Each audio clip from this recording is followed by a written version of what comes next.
Hey, it's Kevin DeWitt here. Welcome to another plugin knowledge session. In this session, we're going to check out the iZotope Neutron 3 Mix Assistant.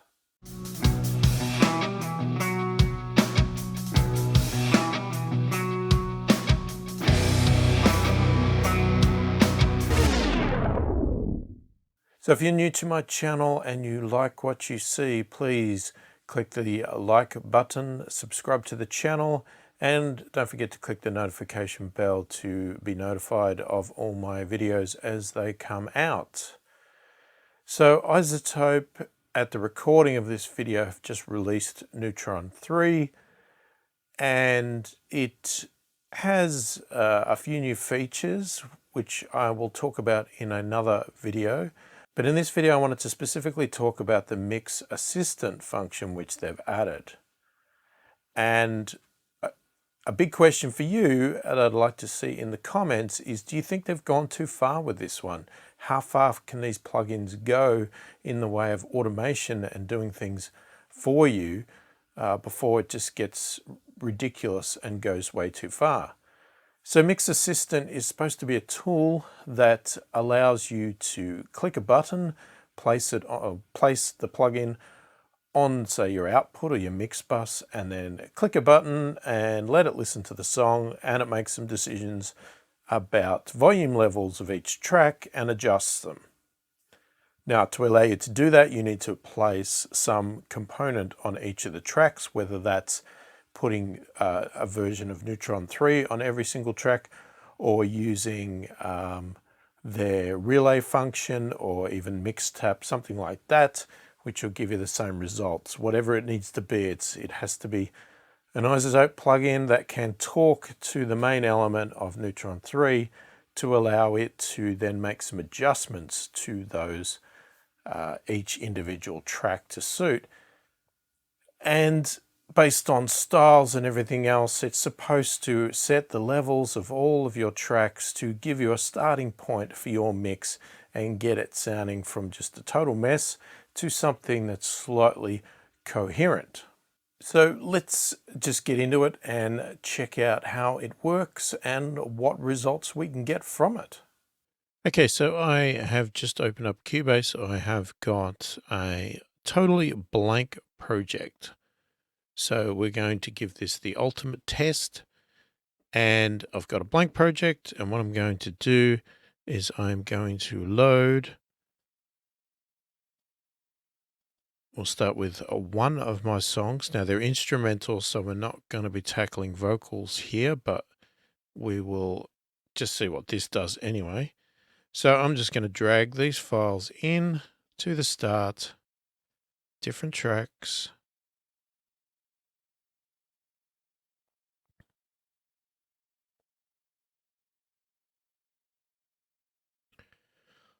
All right, so now we have all of our tracks in, and in theory, if I was to play this, but before I do, let me turn down the output.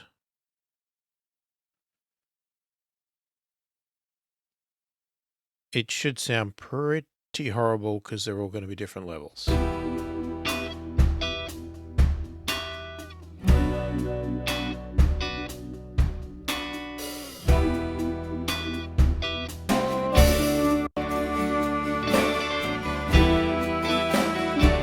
Okay, you're here. Sounds pretty bland. Things are out of place. Levels are not good.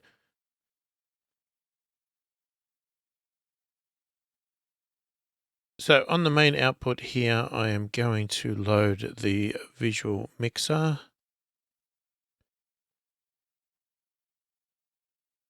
All right, so I've loaded the visual mixer here, and I'm going to do this just so I can get access to the Mix Assistant. Now, when I click Mix Assistant, this is what pops up. Insert compatible plugin. So insert one stereo instance of relay on each of your tracks at the end of the signal chain. And then obviously reset your track volumes and panning, which I'm not doing because I actually have not done any of them anyway. So I think where this is going to fall down is that I have mono tracks here. So let's do a test because it specifies stereo. So I'm going to go and load relay on each one of these tracks. All right, so I've loaded relay on each of these tracks. Now, because I've got mono tracks, I'm not sure what's going to happen here. We may do the test again with stereo tracks, but let's see what happens now. So we've got that there. All of our volumes are set as is. I can even reset that, but that should have no impact on it. And we'll just go begin. Now, I don't know if I have any focus here, so it's checking them all and it's determined they all have an appropriate plugin. It's got all of the tracks that it has discovered, and in theory what we can do is we should be able to tick a focus. So if we had a song with vocals, we would pick a vocal track as having focus. Now, I could just have a bit of a look through this and just see if there's something that stands out, because in theory we have a lead guitar, which I'm guessing is going to be track 1. Or it's not.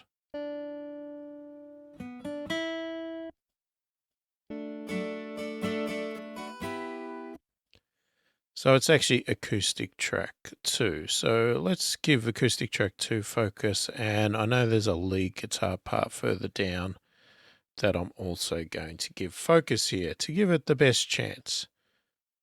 So we're just going to go with begin listening. All right, so I'm going to place the start point at the start of the song, and I'm going to let it play through, probably all the way, I'm guessing. So I will skip forward in the video for you to save you listening to the whole song.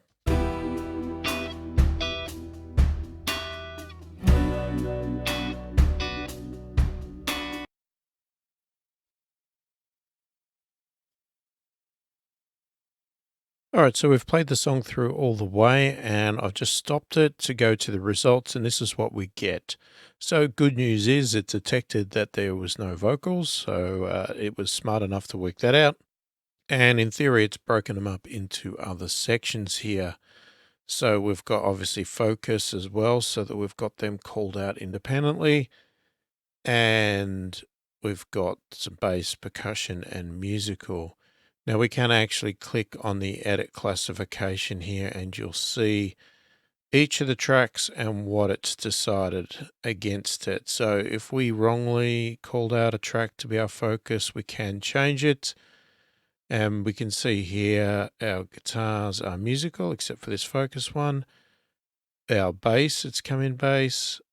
Musical, hats, percussion, kick percussion, that's focus, overheads, percussion, musical, room, shaker.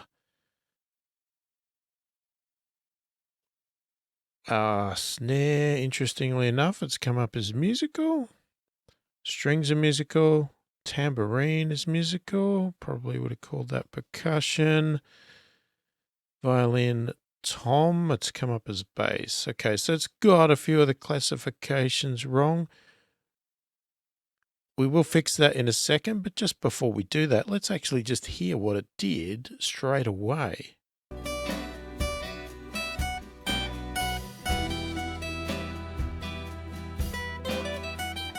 So we can bypass. That's what we had.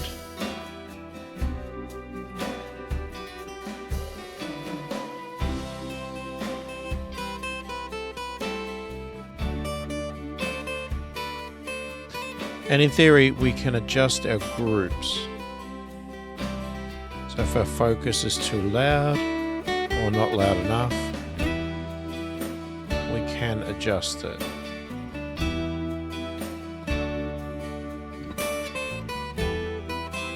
If you want more bass, you can increase that. So let's just fix up this classifications just so we can 100% get it more accurate.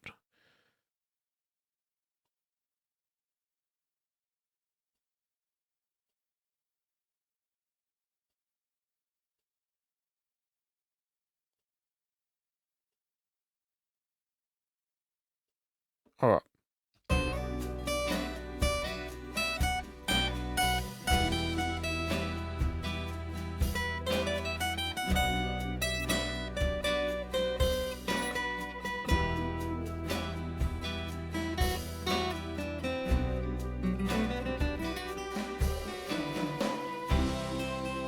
So it's definitely pulling up our focus.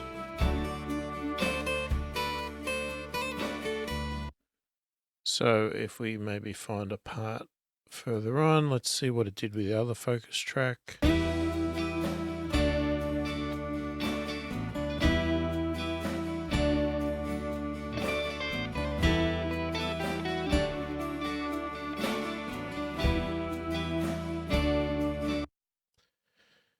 So if we accept it, then we come back to the visual mixer here and everything's on the dead center line here.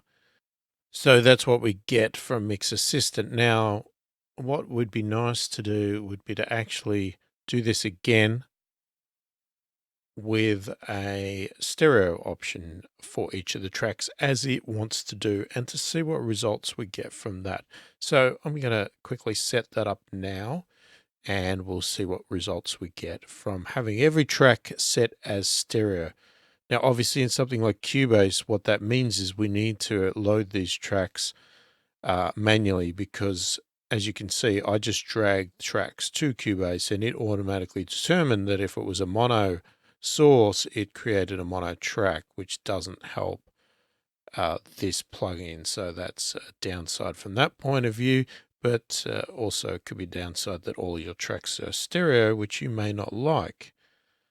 Okay, so I have loaded all the tracks onto stereo tracks now. They're still mono audio, but the tracks themselves are stereo. Now, this is an essential item in Cubase, because whereas some DAWs like Pro Tools will automatically convert a track from mono to stereo if you load a stereo plugin, Cubase does not work that way. It will retain it as mono. So if you want to have stereo functionality on a track, you either need to use buses, sends, groups, whatever, or you load your mono tracks onto a stereo track manually. So I've done that. I have put a fresh copy of Relay on every single one, and we've got our visual mixer on the output here. All our tracks are 0 faders and fully stereo outputs there. So in theory, we've done nothing. We've got nothing going on here. Our mix should sound not great. Very out of balance. Okay, so we will now do this again. And we'll have to listen to the whole song again. So I will cut to the end of this. So we're going to have Mix Assistant. We have set this up. We can obviously not have this show again, but it's a good little reminder. I think I'd leave it in this case if I was using Mix Assistant. We're going to go begin. Again, we could set a focus, and I really should, because these two parts pretty much are like a vocal track. So I'd like to keep them as separate as a focus. And we will play the song now. Now all of the tracks have been done. We've listened to the song, or it's listened to the song, and it's called out these settings here. So as you can see, it's set our focus point at 0 dB. That's obviously what it determines to be wanting to be our loudest element, which is fine. We want it to stand out because that is our pseudo vocal here. It's our lead guitar parts. And it's determined there is no actual voice. So it's detecting the instruments okay. It's adjusted some settings here for the other groups. And if we look at our classification, we'll just make sure these are right and fix any up that aren't. See if it actually detected anything differently this time now that they're in stereo. You wouldn't think that it would, but it seems that it did. So got the snare right this time. Still getting that tom 3 wrong. Obviously it's so low that it thinks that it's a bass element, but that's fine. We can quickly adjust that, and the shake is right. So pretty good. Only one adjustment there. And if we find a spot here, this is what we sound like now.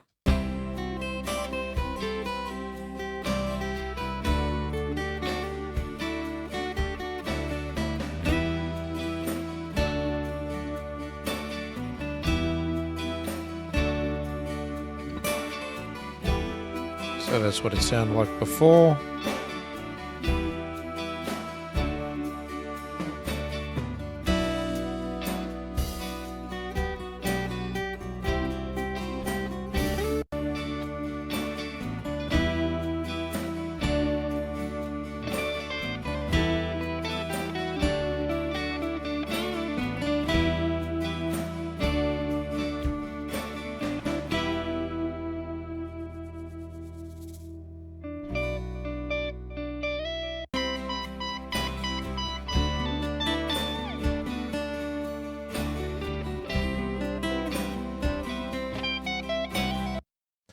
So obviously there's a tiny bit of an issue here at the end, because that's sort of my fault in the way it's structured, because I go from a lead acoustic guitar to a lead electric guitar, but when that lead electric comes in, I still have a part that's being played on that acoustic too, but it becomes more of a sort of background harmony type thing, but it can't work that out because I've added it to the focus group.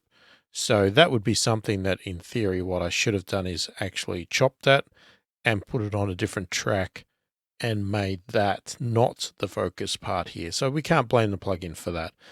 But this is sort of roughly the sound that we're getting.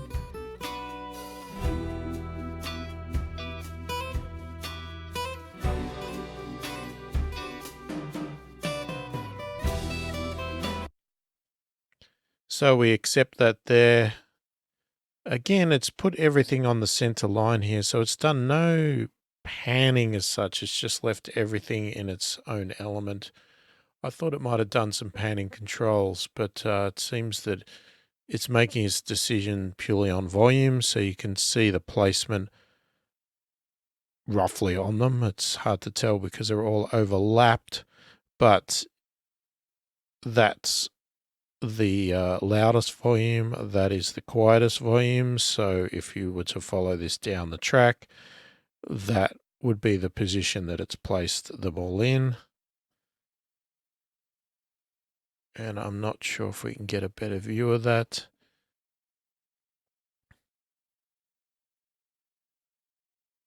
So we won't go too much into this plugin here, but you can see, you can start to see the placement there, but there are a lot of them are so overlapping, it's hard to sort of determine them.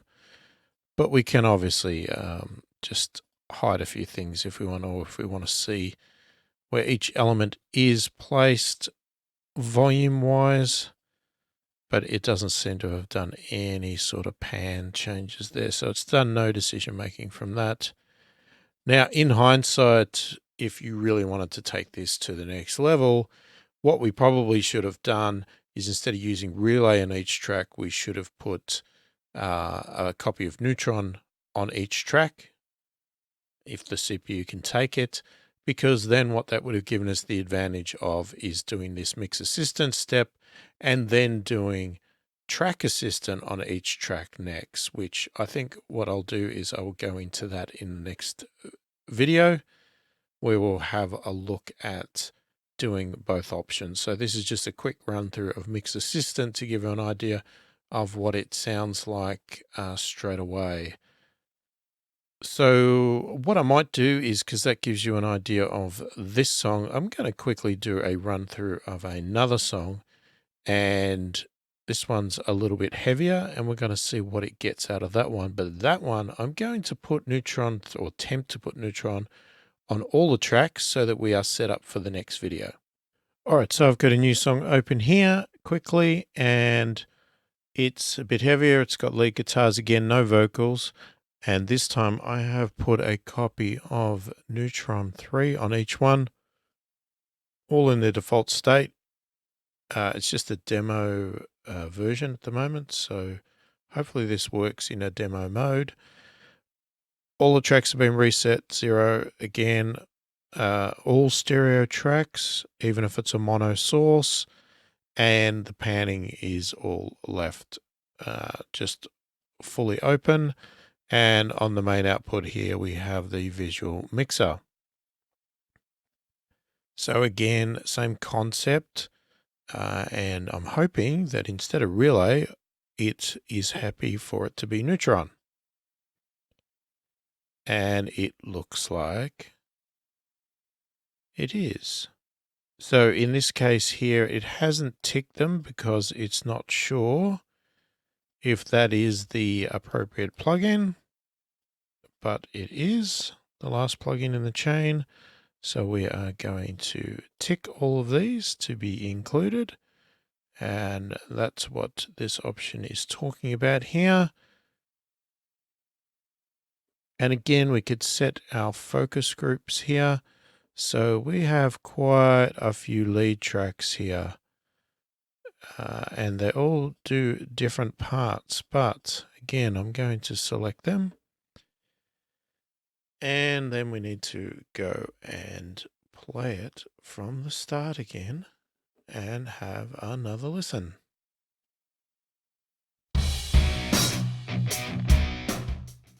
All right, so our song is finished, and I'm just going to click on go to results. And again, it's determined there's no voice, and we've got these elements here. Just to make sure we give it a fair chance here, let's go and check what we have. So it's gotten a few things wrong here. Guitar hats.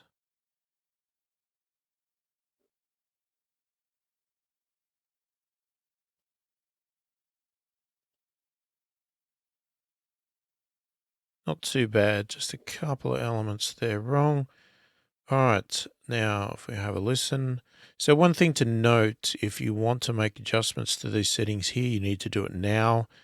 If you click on accept, you cannot get back to adjust these groupings and the levels of these groupings. So you would have to either manually adjust them all or do the whole thing again.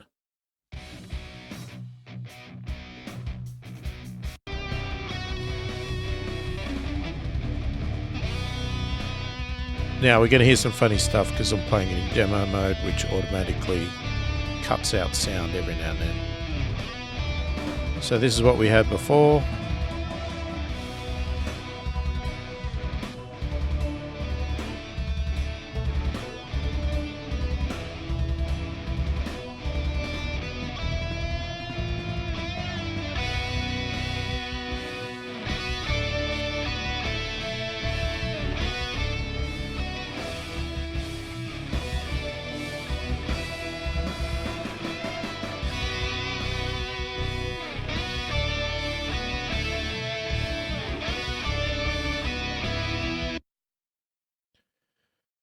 So that's the difference between before and after.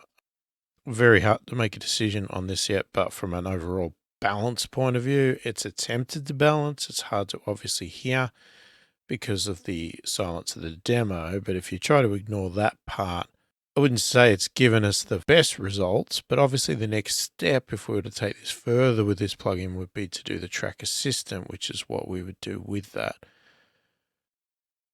So one thing I want to note with this is that, as you'll notice, it has made no changes to the panning or the faders of the DAW because it has no ability to control those. So what it's doing is making adjustments to the plugins, whether that is Neutron in this case, or whether it was relay as we did before. And you will see that you've got different output levels here, and that's where it's making its adjustments so far. All it's doing is turning the volume up and down on these plugins.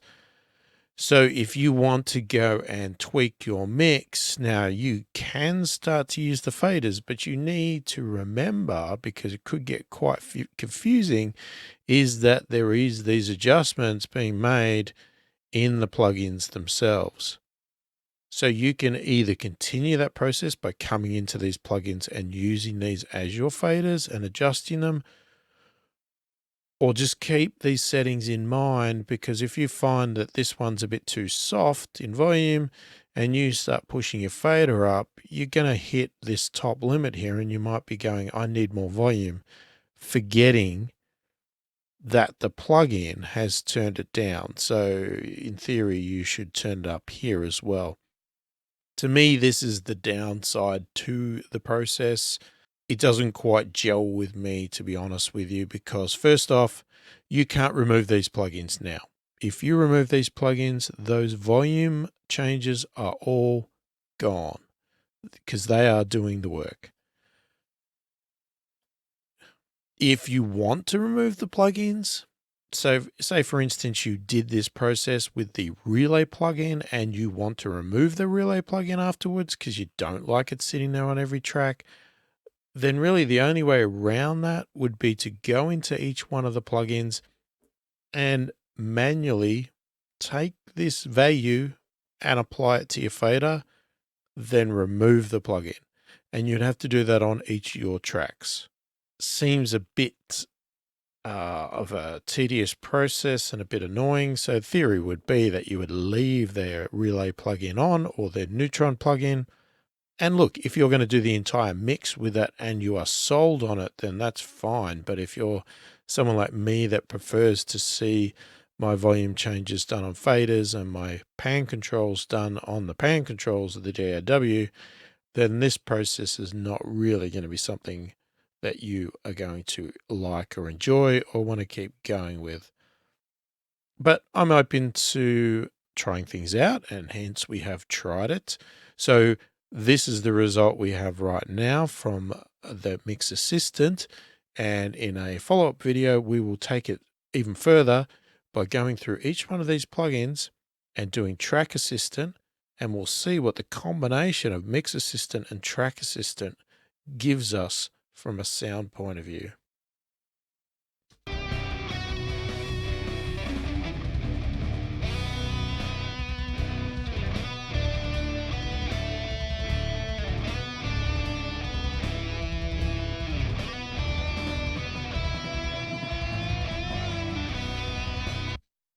So there you go, there's the iZotope Neutron 3 Mix Assistant function. Let me know what you think in the comments. Have they gone too far? For me personally, I think it probably has gone a little bit far. I understand what they're trying to do. I'm just not sure of the point of it, to be honest with you, and why you would really need to use it. To me, if you can't sit there and quickly do a rough mix of your song using faders and stuff like that to get balances of levels, then you're really going to struggle with the rest of the steps in your mix. So to why you would want it to do that function for you and to give you some ideas of it, I'm not quite sure, but I could be wrong. Maybe I'm missing the point, because obviously I've been mixing for a while, so maybe I'm missing where, say, a beginner might see the advantage of this or something like that. So let me know in the comments. I'm open to hear ideas. And, I really want to know, do you think iZotope have gone too far with this and it was really something that didn't need to be developed, was never asked for by anybody, and just sort of like, why are we doing this? As I said, my personal opinion is I'm not really a big fan of it. I didn't think that it got great results, to be honest, and I could have done a better job myself very quickly. And on top of that, the other thing that I don't like about it is the reliance on that it's not adjusting your faders in your DAW. So from a DAW point of view, it looks like you've done nothing and all of the faders are at unity, they're at 0. Maybe you like that, but to me, I don't personally like it. I like to see the balance on the faders.